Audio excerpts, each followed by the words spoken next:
fatal heart impacts, past painful scars. In fact, I blast tasteful bars and pass. I back up my actions, fact don't ask, grab reactions, jacked attack with every word, then act with class as they hear me snap. I got nothing to lose, cause I fought and felt the bruise. Now I'm not the one confused, call the shots and they produce. I ain't lost, I'm finally loose. Pick a new silver excuse, I need the views to boost me to a new abuse of being used. Everybody wants a piece now, y'all can rest in peace now. You're dead to me, so peace out. Remember, you're discreet now. Get ready for defeat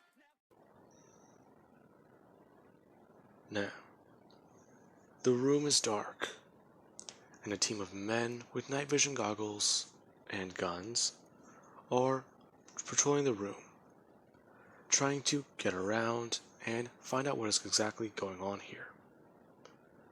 Whenever all of a sudden, something leaps out from the darkness, moving at high speeds. One man immediately being grabbed and tackled, as his voice is heard for 1 split second before it disappears. And the team quickly just begins to start firing off into the darkness, watching as something immediately slithers out from it and pulls up from the floor, wrapping around the man's arms and body, as he points his gun upwards and begins to just rapidly fire. All of the men looking towards him as the man is quickly just pulled high up into the air, and his body slams against the roof, as men are being picked off one by one, and people are trying to understand what exactly is going on. Talking about how she's here. She is here. Do not let her escape the building. Burn it down if they have to. Talking about how they need to also flood it with light. Now, as soon as that is said, we do have Izuki, who is currently holding onto the ceiling with her palm or her left hand, and she is crouched down into a jumping position as she crawls along the top of it like a spider. And she quickly does at least grab a flashbang, pulling the pin on it before dropping it down to the ground, and moving quickly. Now, as she does do this, we do have what happens. The sound is heard and everybody fires off in that direction. Izuki plugging her ears and closing her eyes, turning away as a loud bang and flash is heard. Her then quickly moving in and taking down every single man on this team. As we have the last man, who is able to open his eyes as somebody immediately grabs him, pulling him high into the air and throwing him up into the wall. Now, the very moment that he registers what's going on, he's 15 feet in the air and pinned against a wall, as he does see a fiery red-haired woman who simply does just stare at him, and she brings back her right hand, as the darkness covering it immediately begins to shape and warp differently into a two-pronged knife or fork, her stabbing it directly in between his throat and pinning his head against the wall, her grabbing the night vision goggles and ripping them off of his head, before then explaining to him where is their base. She's going to take down the KGB, and she will kill him. She will kill him for everything he's done to them. Now, with that being said, that is where Izuki currently is. And this is 5 years after the last part. Now, what exactly led Izuki here down this path? In a remote location in Russia, and at the age of 20 years old.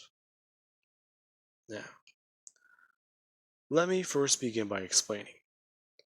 I am going to be trying to jump through certain hoops to make this series a little bit shorter. Because the way I did somewhat plan it out, I'm going to have to try and go around corners, but not right now. I'm just going to be cutting them. So as to make this part, let's say, I think 5 to 10 parts shorter, with dialogue and explanation. With that being said, let us continue. We do have Izuki Midoriya, currently back at her base, and remembering Sir Night-Eye's words. Now, with that being said, she does call a phone number, and sadly, no one answers. Her then trying again, and again, then deciding to try calling Momo Yaoyorozu. As soon as the, well, what is it? Satellite phone, I could say, is able to pick up, Izuki quickly does begin talking, asking if she can talk to Mr. Nezu at the current moment. Really, that's the first thing you do with it? The phone I gave you. It's quite rude. Listen, I have some important matters to discuss with that man. Along with him and Sir Night-Eye, I would like to know certain things about a certain subject. Oh, you're not telling me now. That is my phone you are using. It also does have a global positioning system. And I do know where you are if I wanted to. I doubt that. This space can scramble anything. The fact that I'm letting this call go through simply does show exactly how trusting I am of you. Even then, I can just piggyback off of different places and routers. You won't be able to find my location. Currently, I am in Southern Ireland.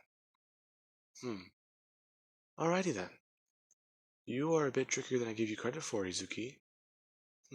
Thank you. However, yes, I might be trickier, but you could have the advantage over me. Oh, really? How so? Are you trying to prod my ego for that information, or just let me make you do that request? No, but it was worth a shot. Well, would I be able to talk to Mina Ashido? Not right now. Allow me to talk to my friend. At least let me know she's alive. I don't trust you very much. However, saying that you know one of my friends and that you were at the USJ already does give you a little bit more leeway. Alright then. Her then at least saying, give her a minute. As she goes onto her computer, typing in something as she presses enter. As you can hear a phone call sound being made, or what happens whenever you go to call someone, as the call is patched through on a terminal. Mina saying, hello? Hello? Yes, Mina, this is me. Izuki? Oh, hey, what's up? Momo quickly cheering up, and at least trying to keep her voice quiet. As she simply does ask if that's really Mina Ashido. Uh, who is that? Izuki, is there someone there with you? Yes and no at the same time. I'm conversing with somebody who has similar interests to us. Oh, alright, but why did you call me then? It's a friend of yours. Is it Bakugo? Is it Ochako? Is it, um, no, sadly it's not them. However, it is a friend of yours that I did believe was dead. Really? Is it? Wait. Please tell me who it is. It's Momo Yaoyorozu. Hey, Mina. Momo? Wow. You've been gone for quite some time. What have you been up to? Momo being cut off by Izuki. Izuki saying that she herself has been quite busy. Talking about how those files that she has given her, does she exactly know who Madame Mask is? Oh, Madame Mask? Yeah, I've heard of her. She's a strange vigilante, going against all for one at the same time going against police force. It is unknown as to where her weapons come from. And then again, it's also unknown as to how she's able to fund her own operations. And now that I think about it, uh, oh, hmm, wow. Uh, yeah, Mina, I'm sort of the person behind that mask. Oh my god. Her then asking a buttload of questions a million miles an hour. Izuki quickly explained that she can talk to her friend in a minute, before she does at least hang it up. Mina getting a little bit angry as she does begin to make her way towards the office. Now, Izuki simply does ask to let Principal Nezu talk to her for a minute. Momo demanding to speak to Mina once more. Izuki explained that she'll allow that after she talks to Mr. Nezu, and in fact, that she can talk to her anytime she wants, just to allow her to talk with that man. Alright then. However, you should be aware, I don't think they'll be much help to you. Why? Mr. Nezu's barely been getting enough sleep. And Sir Night-Eye, well, he's a different problem. He's been using his quirk so much that he's falling down a rabbit hole. Ah. And that's a problem how? He keeps using it to try and see the outcome of multiple futures. You see how many times someone can die, and you tell me when that doesn't become a problem. Alright then. I'll allow you to talk to her afterwards. Alright. Izuki then hearing Mr. Nezu talking, as he goes on to ask her exactly why is she calling him so soon. Her then asking a bit more questions. How to use this quirk and exactly what it would do, along with the cons that it could provide her and the disadvantages it could provide her. Now, after a few short minutes, Nezu, him and Night-Eye, they both do basically explain it to her. She will be stronger than All Might, faster than All Might, and more durable than All Might. That, along with her training and the way that she currently does at least handle certain things, she is obviously going to be a well candidate. Night-Eye hating to admit that Nezu might have actually made a very good choice. To which Izuki does at least mark all this down on a computer. And there's also more things about it. The Red Room and KGB and All for One wouldn't expect it to happen. All Might's successor one day just popping up. And the KGB, they don't know about this quirk, do they? The fact that she's learning about it now, and that if she were to possess it, it could enhance her own quirk, and give her a very strong ability. I can crush them in almost possibly an instant. If I'm able to do this in a merciless way, with one swift blow we can take out every single facility they have. Launch one giant counter-operation. It could work. If we were to launch a counter-strike against All for One, I think I know exactly what we could do. And what would that be? Well, quite simple. We need to get him out in the open. Once we do, I can take care of the rest. Me and my people, then, would need your help dealing with AIM. Afterwards, I believe that the only threat that would be left would be the KGB. After that, we need to work a bit harder. Find out and make sure we have none of these programs no longer within the shadows. Find as much files as we can on them, and we go public. The very moment that we do, it's going to be a whole lot harder for the world to simply keep this under wraps. AIM has already broken multiple laws, and so is the KGB. However, let's try keeping them a secret. This could actually work. Alright. Her then at least putting the hair in her mouth. As soon as she does, somebody bursts through her door. And Yuzuki, she quickly does try and swallow the hair, before having to grab a cup of water and swallowing it, chugging the water down as Mina walks in, her skin flaring up red, as she walks over telling Izuki to give her back the phone, or to let her talk with her friend again. Alright, Principal Nezu. Now, she looks at the phone, and she does at least call the number back.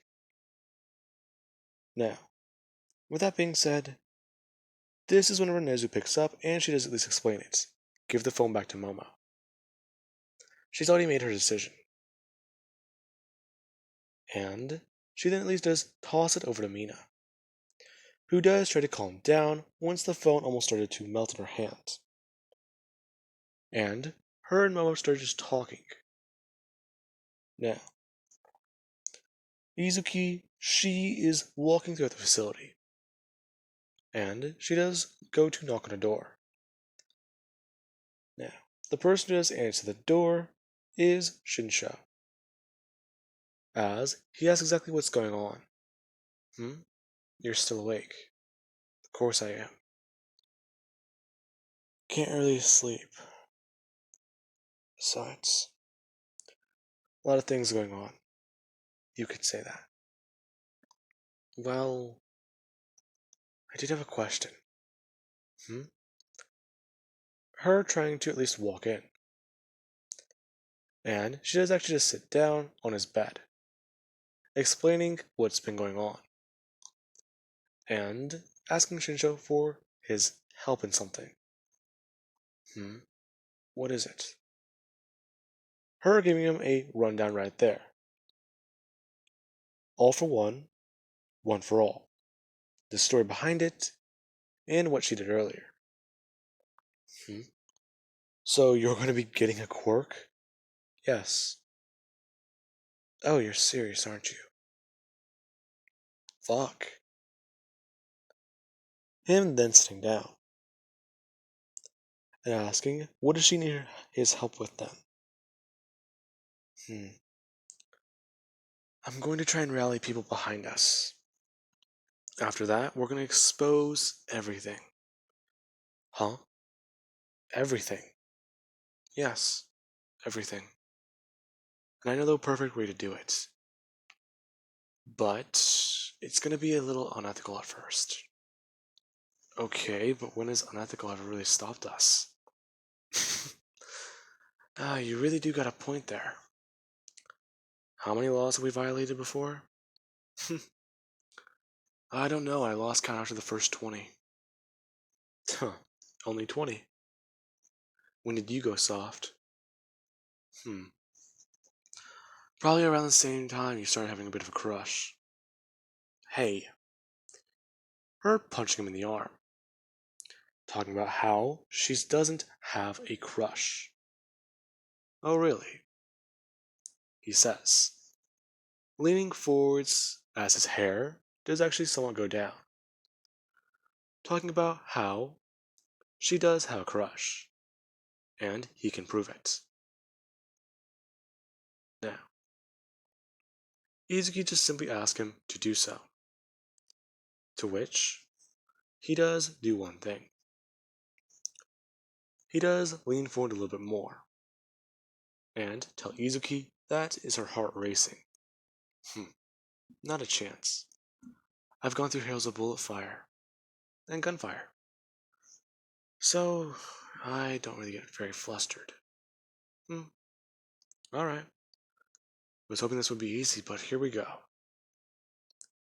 Him then planting another kiss on Izuki's face. Her quite surprised. as she does actually somewhat just sit there for a second frozen, before bringing her hand up and pushing Shinsho by the very top of his sternum, pushing him hard and telling him that that was a stupid idea. Maybe so, but you should see the look on your face. Totally proves it. Well, I wouldn't do that again. That enhancement ability might make me more poisonous. You're joking, right? I doubt that would happen. Your quirk's a mutation. So even then. And then at least bring his hand up to Izuki's hair. Izuki's somewhat confused, as he brings his hand up to a strand and does actually just somewhat twist it. The strand quickly breaking off, as he does at least poke it directly into his lip. Talking about how her quirk still does somewhat, well, tinkle sometimes. It's a little irritating, yes, but hey, it's not anything that he can't handle. Besides, I'm lucky, I guess. Why is that, you idiot?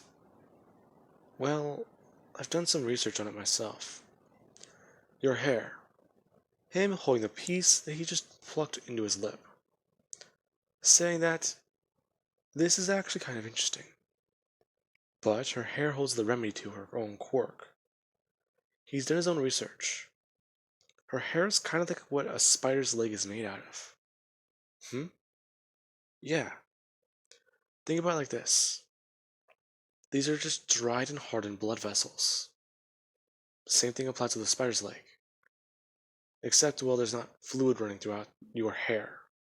So when you break off a strand, it's not running blood. It's kind of weird, but fascinating. Honestly, I'm surprised. Yeah, the perfect Black Widow. Her at least looking away. And saying that that is different. How so? I don't know. But I'm gonna just go now. Her quickly leaving the room. As Shinsho, he does at least just somewhat sit there. Think about it for 1 second. He's an idiot. As he just does lay back down on his bed and look up at the sky, or his ceiling, before at least somewhat muttering a song to himself. An old Russian song that he's heard, and he's actually been somewhat looking into. As he's humming it, he does at least think about it. What the song means, and where it comes from. World is a weird place. Now, with that being said, I do hope you guys enjoyed, and have an amazing night. I will catch you guys in the next part.